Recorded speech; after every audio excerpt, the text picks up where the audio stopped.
오늘 이제 민수기 13번째 시간입니다. 오늘 설교 제목이 믿음의 눈입니다. 지난주 시골 아버님 댁을 잠시 다녀왔는데 저희 시골집이 초등학교 바로 근처에 있기 때문에 주차를 하려고 이동하다가 초등학교 담벼락에 쓰여져 있는 문구를 발견했습니다. 바로 이런 내용이었어요. 상처를 받을 것인지 말 것인지 내가 결정한다. 우리 김구 선생님의 어록이 유난히 저의 시선을 사로잡았습니다. 상처는 누가 받는 거예요? 내가 결정하면 그 상처가 나에게 상처로 온다는 것입니다. 아무리 힘든 일이 닥쳐도 내가 노하고 거절하면 상처가 나에게 착륙할 수 없다는 뜻이기도 합니다. 백범 김구 선생은 어려서부터 참 똑똑하고 총명했다고 합니다. 그래서 푸른 꿈을 안고 과거에 응시를 했는데 그만 낙방하고 말았습니다. 실력이 모자라서 떨어진 것이 아니라 그때만 해도 돈이 없으면 아무리 실력이 출중해도 과거에 급제할 수가 없었다고 합니다. 조선 말기 타락이 극에 달했던 시기입니다. 돈 있는 양반들은 돈을 주고 그 자제들이 다 합격을 했는데 중인 출신이었던 김구 선생은 시험은 잘 보았지만 낙방하고 말았습니다. 낙심하고 좌절한 김구 선생은 집에 돌아와서 방에 틀어박힌 채 나오지를 않았다고 합니다. 그 모습을 안타깝게 여긴 김구 선생의 아버님께서 관상학이라는 책을 한 권 그 방에 넣어준 거예요. 심심하면 읽어보라고. 호기심에 그 책을 붙들고 읽어나갔던 김구 선생이 너무 흥미가 진진해서 그 책을 통달하게 되었고 누구 얼굴을 가장 먼저 관상을 보려고 했을까요? 자기 얼굴. 거울로 자기 얼굴을 천천히 보면서 그 책에 쓰여진 대로 자신의 운명을, 운세를 한번 측정해 보려고 했던 것입니다. 꼼꼼하게 얼굴을 살펴보았는데 완벽한 거지상이었다고 합니다. 관상학적으로 볼 때도 김구 선생은 팔자가 센 거예요. 성공할 수가 없어요. 그런데 이 관상학 책 마지막 문장이 김구 선생의 눈에 들어왔습니다. 관상이 중요하지만 심상보다 못하다. 그러니까 뭐든지 마음 먹기에 달렸다라는 이야기입니다. 이 문구가 김구 선생을 방으로부터 나오게 했어요. 실패와 좌절과 상처로부터 탈출하게 도와줬어요. Just do it를 하게 해주었던 것입니다. 관상대로 김구 선생은 평생 직업을 갖지 못했습니다. 독립운동 자금을 모아서 상해 임시정부를 세웠고 대한독립을 위해서 싸웠습니다. 김구 선생은 한마디로 거지성에 걸맞게 거지로 살았습니다. 그러나 그냥 거지가 아니라 나라를 구하는 큰 거지로 살았습니다. 이름하여 거지, 큰 거지입니다.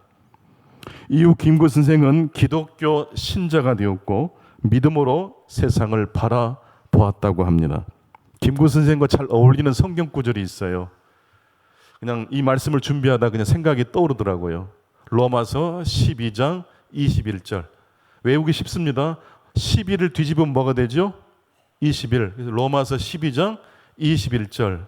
악에게 지지 말고 무엇으로 악을 이겨요? 선으로 악을 이겨라. 로마서 12장 몇 절이라고 했어요? 21절. 성경이 아무리 여러분 가까이 있어도요, 급할 때는요, 암송되지 않은 말씀은 힘이 되지 않아요. 그러니까 평상시 어려움이 없을 때 성경 구절을 많이 암송하셔야 돼요.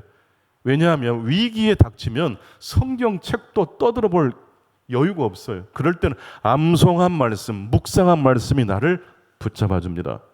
악에게 지지 말고 선으로 악을 이겨낸 김구 선생의 스토리입니다.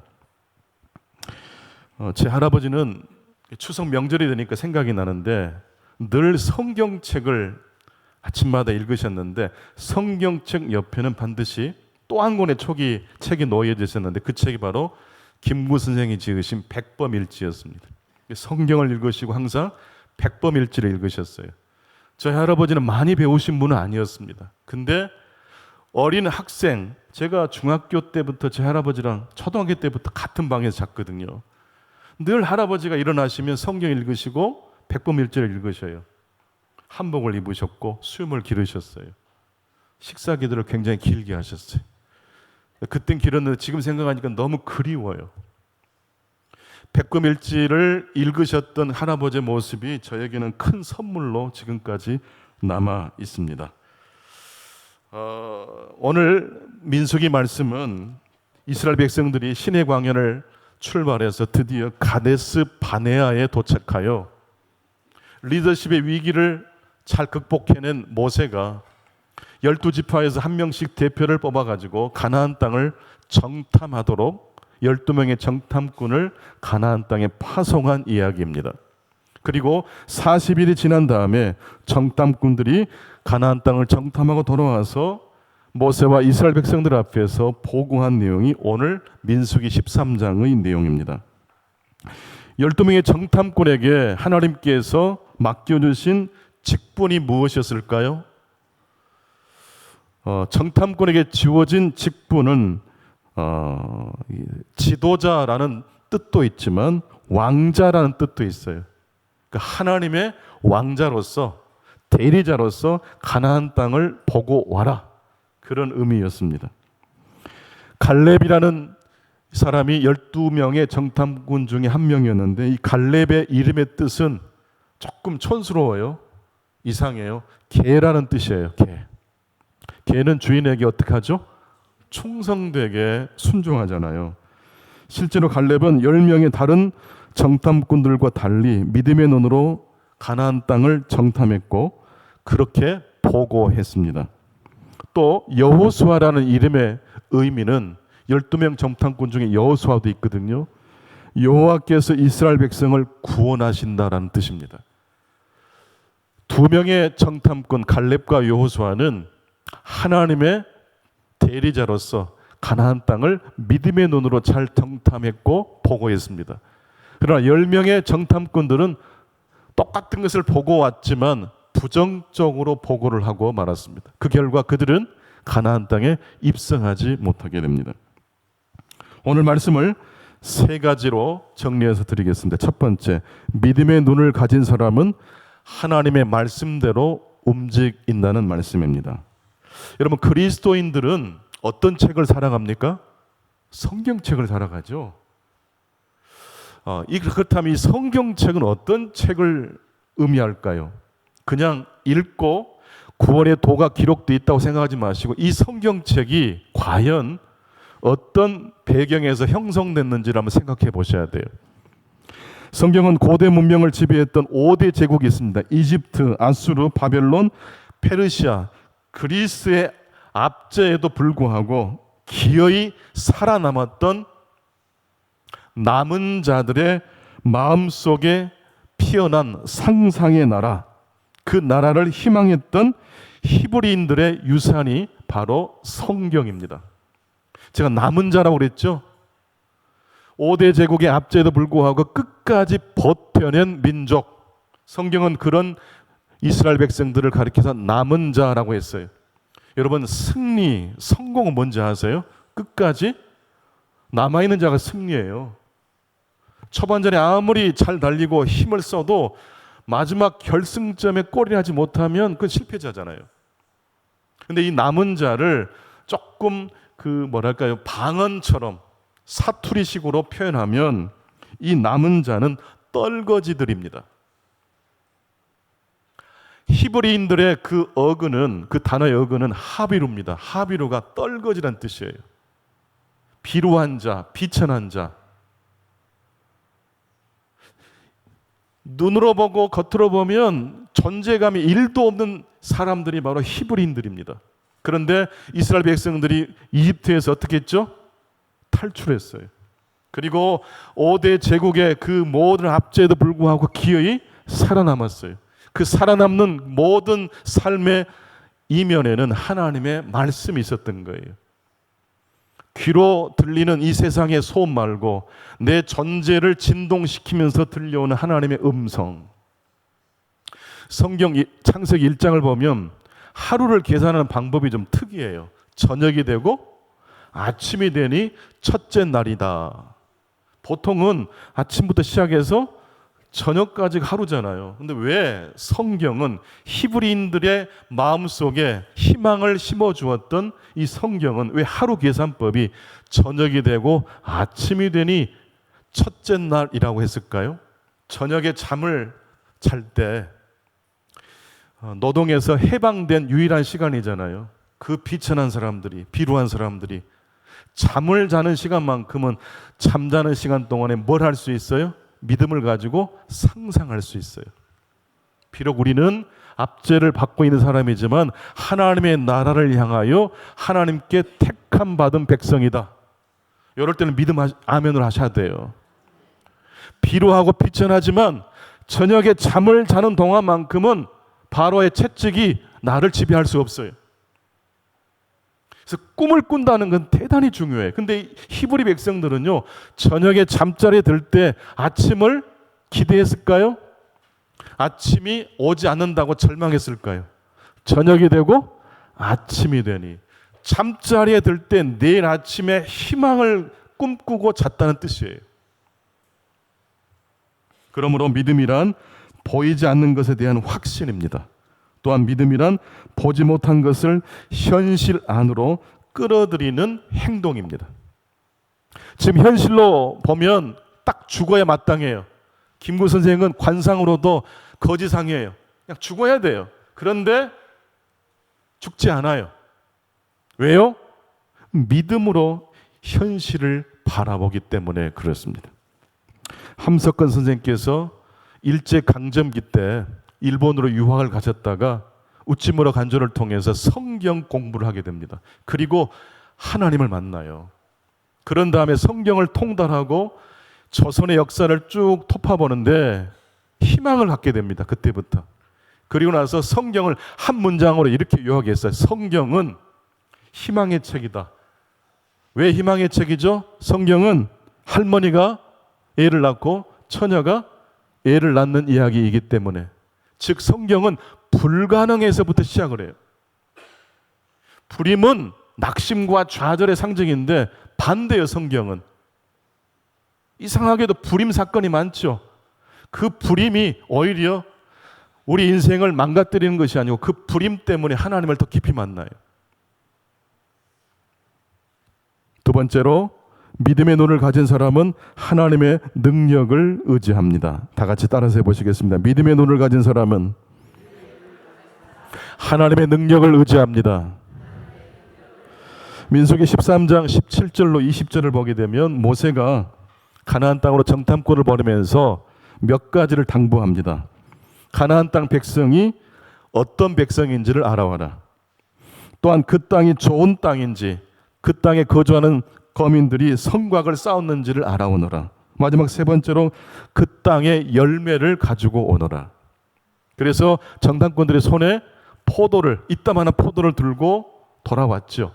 근데 10명의 부정적인 보고를 했던 정탐꾼들은 손에 열매는 들려있지만 그 열매 이상으로 축복하실 하나님의 능력은 의지하지 않았습니다. 난 여러분들이 하나님이 주신 열매 외에 그 열매보다 더 크게 역사하실 하나님의 능력을 신뢰하고 바라보실 수 있기를 축원합니다. 부정적인 보고를 했던 이 10명의 정탐꾼들은 열매를 들고 왔지만 이 열매를 우리가 결국 먹을 수 없습니다라고 말을 합니다. 왜냐하면 에스골 골짜기에 이미 털을 잡고 살아가는 그 민족은 강한 요새를 구축하고 있기 때문이라고 이야기합니다.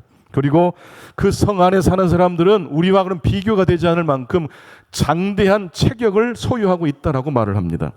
그들과 우리를 비교하면 우리는 마치 무엇과 같아요? 네, 메뚜기 같다라고 이야기를 합니다. 10명의 정탐꾼은 눈에 보이는 현실을 보았으나 현실 너머에 역사하시는 하나님의 능력을 간과했습니다. 그 결과 그들은, 그리고 그들의 후손은 40일을 하루를 1년으로 계산해서 40년 동안 광야에서 살게 되었던 것입니다. 반면 하나님의 열매와 하나님의 능력까지 의지했던, 신뢰했던 여호수아와 갈렙은 가나안 땅에 들어갑니까? 못 들어갑니까? 들어갔습니다. 그 프랑스 루브르 박물관에 가면 아주 유명한 그림이 있죠. 모나리자. 그 모나리자 그림을 그린 사람이 누구죠? 레오나르도 다빈치입니다. 이 다빈치는 화가이면서도 그 수학과 과학에도 조예가 깊었습니다. 기체 역학에도 아주 뛰어난 재능이 있었는데요. 그는 하늘을 날고 싶다는 상상을 그림으로 그렸습니다. 날틀 그림, 이렇게 생겼어요. 사람은 하늘을 날지 못하지만 다빈치는 하늘을 날고 싶었어요. 마치 이 모양이 현대 우리 사회의 뭐처럼 보이세요? 헬리콥터 날개처럼 보이잖아요. 하지만 레오나르도 다빈치는 하늘을 날지 못했습니다. 하지만 그로부터 400년 뒤 라이트 형제가 동력 비행기로 인류 최초로 비행에 성공했습니다. 우리가 꿈꾸는 상상이 우리 당대에 이루어지지 못할지라도 우리 후대 누군가가 우리의 상상을 딛고 올라설 수 있다라는 말씀입니다. 그래서 현재 실패냐 성공이냐 그렇게만 재단해서는 안 됩니다. 꿈꾸는 사람을 개꿈이라고 타박해서도 안 됩니다. 스마트폰이 개발될 줄 누가 알았겠습니까? AI가 이렇게 현대 우리 사회의 삶의 중심을 이룰 줄 누가 상상을 했습니까? 그런데 소설가들은 이미 수십 년 전에 그런 상상을 이미 다 했더라고요. 여러분 강우연 씨라고 혹시 아시는지 모르겠습니다. IMF 때 남이섬을 이제 맡아서 관리하는 경영자가 되셨는데 이 IMF 때 얼마나 힘들었습니까? 이분에게 남이섬을 맡아달라고 요구를 했는데 이 강우연 씨가 그랬대요. 나한테 한 달에 월급으로 100원만 주십시오. 100원만 달래, 100원만. 대신 남이섬이 지금 현재 수입보다 2배 이상을 거두게 되면 그때는 그 수익의 남은 부분을 저에게 밀린 월급이라고 주시면 됩니다. 지금은 제가 100원만 받고 일하겠습니다. 이 강우연 씨의 좌우명이 참 재밌더라고요. 좌로 가나 우로 가나 운명이다. 그냥 딛고 넘어가라. 이쪽으로 가나 저쪽으로 가나 다 운명이래요. 다 부딪히는 게 있대요. 한 문제 해결되면 쭉쭉 승승장구일 것 같은데 안 그래요. 또 복잡한 일이 찾아와요. 이리 가나 저리 가나 운명이에요. 그냥 어떻게 해요? 딛고 가래요. 시편 18편 29절에 보게 되면 내가 주를 의뢰하고 적군을 향해 달리며 내 하나님을 의지하고 담을 뛰어넘는다는 고백이 있습니다. 저 이 말씀 너무 좋아해요. 우리가 운명을 거스르는 게 아니라 적군을 향해서 운명을 향해서 전진한대요. 그리고 벽이 무너지지 않지만 벽을 어떻게 하면 돼요? 딛고 뛰어나가면 돼요. 여러분의 질병이 벽이 될 수 있어요. 그러나 그 벽이 여러분의 감옥이 되면 안 돼요. 딛고 뛰어넘어가세요. 건강한 사람이 갑자기 쓰러져 돌아가시는 일 있어도 아프신 분들이 쉽게 돌아가시는 법은 없어요. 긴장하기 때문에 그래요. 역경과 어려움이 그 사람의 운명을 오히려 더 바꿔놔요. 남이섬 하면 겨울 연가 생각나시죠? 겨울 연가 감독이 촬영 좀 하겠다고 한 300만 원 드릴 테니까 허락해달라고 이 강우연 사장이 뭐라고 할게요? 공짜로 찍으라고, 마음껏 찍으라고. 그러나 이 드라마 제작 발표를 남이섬에서 해달라고. 우리가 통돼지구이 한 마리 구워줄 테니까. 그때부터 남이섬이 알려지기 시작해요. 5년 지난 다음에 진짜 수입의 2배 이상이 훨씬 초과됐고 강우연 씨도 상당한 액수의 보상을 받았다고 합니다. 강우현 씨가 그런 말을 했어요. 100원짜리라고 상상하면 100원짜리 그림이 나오고 100억짜리 캠퍼스라고 생각하면 100억짜리 그림이 나옵니다. 강우현 씨는 남이섬을 100억짜리 캔버스라고 생각했대요. 100억짜리 그림을, 그래서 나무를 가꾸고 풀을 뽑고 여러 가지 일들을 하면서 자기는 그림을 그렸지 사업을 했다는 생각을 하지 않았대. 꿈을 꾼 거예요. 그리고 그 꿈은 이미 미래에서 우리 남이섬을 향해 달려오고 있는 그 미래를 향해서 달려간 거예요. 일기예보는 뉴스를 틀면 알 수 있지만 비가 갠 후 일어날 일은 일기예보가 알려주지 않습니다. 그 미지의 미래는 우리의 상상과 믿음으로 채워야 합니다. 아멘이십니까? 빌립보서 4장 13절 같이 우리 읽겠습니다. 시작. 내게 능력 주시는 자 안에서 내가 모든 것을 할 수 있느니라. 더 크게 시작. 내게 능력 주시는 자 안에서 내가 모든 것을 할 수 있느니라. 마지막 세 번째, 믿음의 눈을 가진 사람은 결코 다른 사람과 자신을 비교해서는 안 됩니다. 정탐꾼들, 특별히 10명의 정탐꾼들은 있는 그대로 똑같이 이야기를 하면서 슬쩍, 그래서 정복할 수 있다가 아니라 그래서 힘들다라고 해석해버리고 끝내버립니다. 심지어 네피림, 그 거인 족속과 우리를 비교하니까 우리는 메뚜기밖에 되지 않는다고. 여러분, 이 네피림이라는 이 거인이라는 말은요, 그 원어의 뜻이 떨어진 자라는 뜻이에요. 떨어진 자. 누구로부터 분리된 자입니까? 하나님으로부터 떨어진 자예요. 등치 크고 능력이 대단한 것 같지만 하나님께 벗어난 존재는 이미 게임 끝난 거예요. 네피림은 두려워할 대상이 아니에요. 여러분의 믿음이 하나님과 가까이 하실 수 있기를 바랍니다. 가까이 하면 할수록 이 세상 것이 덜 두려울 거예요. 근데 하나님과의 관계가 멀어지면 멀어질수록 이 세상 것이 가장 강력해 보이고 내 자신이 초라해 보이기 시작합니다. 말씀을 정리하겠습니다. 오늘은 세 가지 말씀을 드렸습니다. 첫 번째, 믿음의 눈을 가진 사람은 하나님의 말씀대로 움직입니다. 두 번째, 믿음의 눈을 가진 사람은 하나님의 능력을 의지합니다. 세 번째, 믿음의 눈을 가진 사람은 결코 자기 자신과 다른 사람을 비교하지 않습니다. 이리 가나 저리 가나 운명입니다. 그냥 운명을 어떻게 해야 돼요? 딛고 나아가시는 저와 여러분 되시기를 간절히 축원합니다.